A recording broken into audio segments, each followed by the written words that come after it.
ಆತ್ಮೀಯ ಸ್ನೇಹಿತರೆ, ತಮಗೆಲ್ಲ ಅಥರ್ವ ಯೂಟ್ಯೂಬ್ ಚಾನಲ್ಗೆ ಸ್ವಾಗತ. ಸ್ನೇಹಿತರೆ, ದಿನಾಂಕ 23/12/2024ರಂದು ನಡೆದಂತಹ ಒಂದು ಮೈಸೂರು ವಿಶ್ವವಿದ್ಯಾಲಯದ ಒಂದು PhD ಪ್ರಶ್ನೆ ಪತ್ರಿಕೆಯನ್ನು ನಾವು ಇಂದಿನ ದಿನ ಚರ್ಚೆ ಮಾಡ್ತಾ ಹೋಗೋಣ. ಸೊ ಮೊದಲನೇ ಪ್ರಶ್ನೆಯನ್ನು ನಾವಿಲ್ಲಿ ಗಮನಿಸ್ತಾ ಬಂದಾಗ, ಕನ್ನಡ ಕವಿತೆಯೊಳ್ ಅಸಗಂ ನೂರು ಮುಡಿ ಎಂದು ಹೇಳಿದ ಕವಿ ಯಾರು ಅಂತ ಕೇಳಿದರೆ, ಸೊ ಸರಿಯಾದಂತಹ ಉತ್ತರ ಬಂದ್ಬಿಟ್ಟು ಪೊನ್ನ. ಅದೇ ರೀತಿಯಾಗಿ ಜೈನ ಧರ್ಮದ ಪಂಚ ಅನುವೃತಗಳ ಪ್ರತಿಪಾದನೆ ಒಡ್ಡಾರದನೆಯ ಈ ಕಥೆಯಲ್ಲಿ ಬರುತ್ತದೆ ಅಂತ ಕೇಳಿದರೆ, ಸೊ ಸುಕುಮಾರ ಸ್ವಾಮಿಯ ಕಥೆ ಅಂತಕ್ಕಂಥದ್ದು ಸರಿಯಾದಂತಹ ಉತ್ತರವಾಗ್ತದೆ. ಯಾಪನೀಯ ಎಂಬುದು ಈ ಧರ್ಮಕ್ಕೆ ಸಂಬಂಧಿಸಿದೆ ಅಂತ ಕೇಳಿದರೆ, ಸೊ ಇದು ಜೈನ ಧರ್ಮಕ್ಕೆ ಸಂಬಂಧಿಸಿರೋದಾಗಿರುತ್ತದೆ. ಅದೇ ರೀತಿಯಾಗಿ ವಿಮಲ ಸೂರ್ಯ ಪ ಉಮಚರ್ಯ ಈ ಭಾಷೆಯಲ್ಲಿದೆ ಅಂತ ಕೇಳಿದರೆ, ಸೊ ಇದು ಪ್ರಾಕೃತದಲ್ಲಿ ಇರ್ತಕ್ಕಂಥದ್ದನ್ನು ನಾವು ಕಾಣ್ಬೋದು. ಗುಣಮಧುರನ ಉಲ್ಲೇಖವಿರುವಂತಹ ಶಾಸನ ಯಾವುದು ಅಂತ ಕೇಳಿದರೆ, ಸೊ ಅದು ತಮ್ಮಟಕಲ್ಲು ಶಾಸನದಲ್ಲಿ ಗುಣಮಧುರನ ಉಲ್ಲೇಖ ಬರ್ತದೆ. ಯಾವ ಗಣದಲ್ಲಿ 3 ಲಘು ಬರುತ್ತವೆ ಅಂತ ಕೇಳಿದರೆ, ಸೊ ನಗನ ಅಂತಕ್ಕಂಥದ್ದು ಸರಿಯಾದಂತಹ ಉತ್ತರವಾಗ್ತದೆ. ಸೊ ಅದೇ ರೀತಿಯಾಗಿ ಮುಂದಿನ ಒಂದು ಪ್ರಶ್ನೆಯನ್ನು ನಾವಿಲ್ಲಿ ಗಮನಿಸ್ತಾ ಬಂದಾಗ, ಯತಿ ವಿಲಂಘನ ತಿಂದಲ್ತೆ ಕನ್ನಡಂ ಎಂದು ಹೇಳಿದವರು ಸೊ ಕೇಶಿರಾಜ ಅಂತಕ್ಕಂಥದ್ದು ಇಲ್ಲಿ ಸರಿಯಾದಂತಹ ಉತ್ತರವಾಗ್ತದೆ. ಸೊ ಅದೇ ರೀತಿಯಾಗಿ ಕಂದ ಪದ್ಯದಲ್ಲಿ ಬರುವ ಒಟ್ಟು ಮಾತ್ರೆಗಳ ಸಂಖ್ಯೆ ಅಂತ ಕೇಳಿದರೆ, ಸೊ 64 ಮಾತ್ರೆಗಳು ಬರ್ತದೆ. ತ್ರಿಪದಿಯಲ್ಲಿ ಬರುವ ಒಟ್ಟು ಗಣಗಳ ಸಂಖ್ಯೆ ಅಂತ ಕೇಳಿದರೆ, ಸೊ 11 ಗಣಗಳಂತಕ್ಕಂಥದ್ದು ನಾವಿಲ್ಲಿ ಕಾಣ್ಬೋದು. ಕವಿತಾವರ ಸಾನೆಟ್ ಪದ್ಯದ ಕರ್ತೃ ಯಾರು ಅಂತ ಹೇಳಿ ಇಲ್ಲಿ ಕೇಳ್ತಾ ಇದ್ದಾರೆ. ಸೊ ಗೋವಿಂದ ಪೈ ಅಂತಕ್ಕಂಥದ್ದು ಸರಿಯಾದಂತಹ ಉತ್ತರವಾಗ್ತದೆ. ತನ್ನ ಕಾವ್ಯ ಸತ್ತವರ ಕಥೆಯಲ್ಲ ಎಂದು ಹೇಳಿದ ಕವಿ ಯಾರು ಅಂತ ಕೇಳಿದರೆ, ಸೊ ಸರಿಯಾದಂತಹ ಉತ್ತರ ಚಾಮರಸ ಸರಿಯಾಗ್ತದೆ. ಶಿವಯೋಗಿಯ ಶರೀರಂ ವೃತ ಸವೆಯಲಾಗದು ಎಂಬ ಉಕ್ತಿ ಈ ಕವಿಯದು ಅಂಥೇಳಿ ಕೇಳಿದರೆ, ಸೊ ಇದು ರಾಘವಾಂಕನಿಗೆ ಸಂಬಂಧಪಟ್ಟಂತಹ ಒಂದು ಸಾಲಾಗ್ತದೆ. ಈತ ಪ್ರೌಢದೇವರಾಯನ ಕಾಲದಲ್ಲಿದ್ದ ಕವಿ ಅಂಥೇಳಿ ಕೊಟ್ಟಿದ್ದಾರೆ. ಸೊ ಈತ ಚಾಮರಸ ಅಂತಕ್ಕಂಥದ್ದು ನಮಗೆ ಗೊತ್ತಿರಬೇಕಾಗ್ತದೆ. ನೆಕ್ಸ್ಟ್ ಅದೇ ರೀತಿಯಾಗಿ ಮುಂದಿನ ಒಂದು ಪ್ರಶ್ನೆಯನ್ನು ನಾವಿಲ್ಲಿ ನೋಡ್ತಾ ಬಂದಾಗ, ಕರ್ನಾಟಕ ಸಂಗೀತ ಪಿತಾಮಹನೆಂದು ಖ್ಯಾತನಾದ ಕೀರ್ತನಕಾರ ಯಾರು ಅಂತ ಕೇಳಿದರೆ, ಸೊ ಆತ ಪುರಂದರದಾಸ ಅಂತಕ್ಕಂಥದ್ದು ಗೊತ್ತಿರಲಿ. ಇವುಗಳಲ್ಲಿ ಯಾವುದು ಉಪಸರ್ಗವಲ್ಲ ಅಂತೇಳಿ ಕೊಟ್ಟಿದ್ದಾರೆ. ಸೊ ಇದಕ್ಕೆ ಉತ್ತರವನ್ನು ನೀವೇ ಕಮೆಂಟ್ ಮಾಡ್ತಾ ಹೋಗಿ. ಪ್ರಗತಿಶೀಲ ಸಾಹಿತ್ಯಕ್ಕೆ ಇದು ಪ್ರೇರಣೆ ನೀಡಿದೆ ಅಂತ ಕೇಳಿದರೆ, ಸೊ ಮಾರ್ಕ್ಸ್ವಾದ ಅಂತಕ್ಕಂಥದ್ದು ಪ್ರೇರಣೆಯನ್ನು ನೀಡ್ತದೆ. ಭೂಮಿಗೀತ ಪದ್ಯ ಈ ಪಂಥಕ್ಕೆ ಸೇರಿದೆ ಅಂತ ಕೇಳಿದರೆ, ಸೊ ನವ್ಯ ಪಂಥಕ್ಕೆ ಸೇರಿರ್ತಕ್ಕಂಥದ್ದು ಭೂಮಿಗೀತ. ಯುಗಧರ್ಮ ಹಾಗೂ ಸಾಹಿತ್ಯ ದರ್ಶನ ಕೃತಿಯ ಕರ್ತೃ ಯಾರು ಅಂತ ಕೇಳಿದರೆ, ಸೊ ಕೀರ್ತಿನಾಥ್ ಕುರ್ತಕೋಟಿ ಅಂತಕ್ಕಂಥವ್ರು. ಖಡ್ಗವಾಗಲಿ ಕಾವ್ಯ ಜನರ ನೋವಿಗೆ ಮಿಡಿವ ಪ್ರಾಣಮಿತ್ರ ಅಂತಕ್ಕಂಥದ್ದು ಸೊ ಇಲ್ಲಿ ಸರಿ ಉತ್ತರ.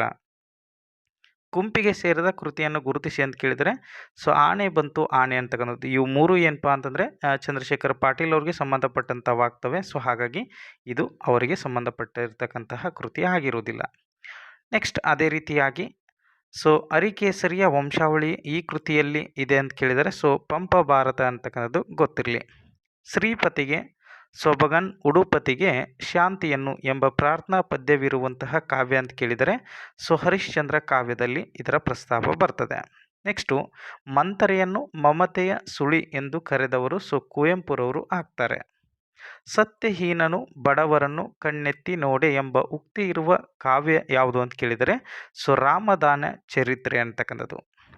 ಸೊ ತನ್ನ ಕಾವ್ಯವನ್ನು ಕುರಿತು ಅರಸುಗಳಿಗಿದು ವೀರತ್ ಎಂದು ಹೇಳಿದಂತಹ ಕವಿ ಸೊ ಕುಮಾರ ವ್ಯಾಸ. ನಲ್ಲೆಯೊಲವ ತೆರೆದು ತಂದ ಮಾತದಾವುದು ಎಂಬ ಉಕ್ತಿ ಈ ಕವಿಯನ್ನು ಅಂತ ಕೇಳಿದರೆ, ಸೊ BM ಶ್ರೀಕಂಠಯ್ಯ ಅಂತಕ್ಕಂಥದ್ದು ಗೊತ್ತಿರಲಿ ಸ್ನೇಹಿತರೆ.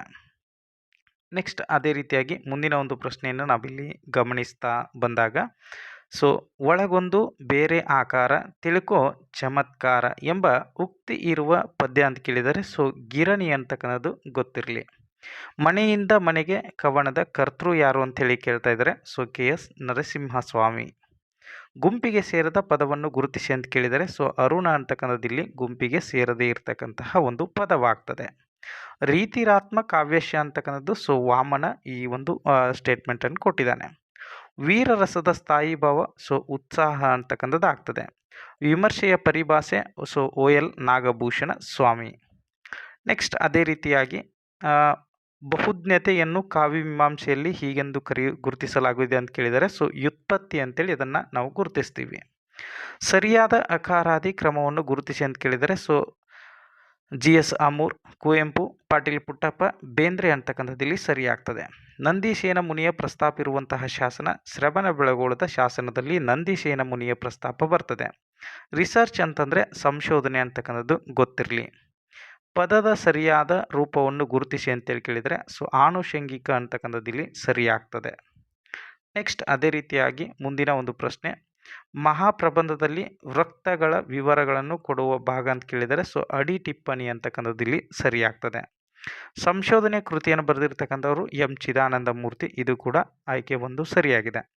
ಶಿವಾನುಭವ ಪತ್ರಿಕೆಯನ್ನು ಪ್ರಾರಂಭಿಸಿದವರು ಅಂತ ಕೇಳಿದರೆ ಇಲ್ಲಿ ಪಗು ಹಳಕಟ್ಟಿ ಅಂತಕ್ಕಂಥದ್ದು ಗೊತ್ತಿರಲಿ. 2ನೇ ನಾಗವರ್ಮನ ವರ್ಧಮಾನ ಪುರಾಣವನ್ನು ಹಸ್ತಪ್ರತಿಯ ಮೊದಲ ಪತ್ತೆ ಹಚ್ಚಿದವರು BS ಸನ್ನಯ್ಯ ಅಂತಕ್ಕಂಥದ್ದು ಗೊತ್ತಿರಲಿ ಸ್ನೇಹಿತರೆ.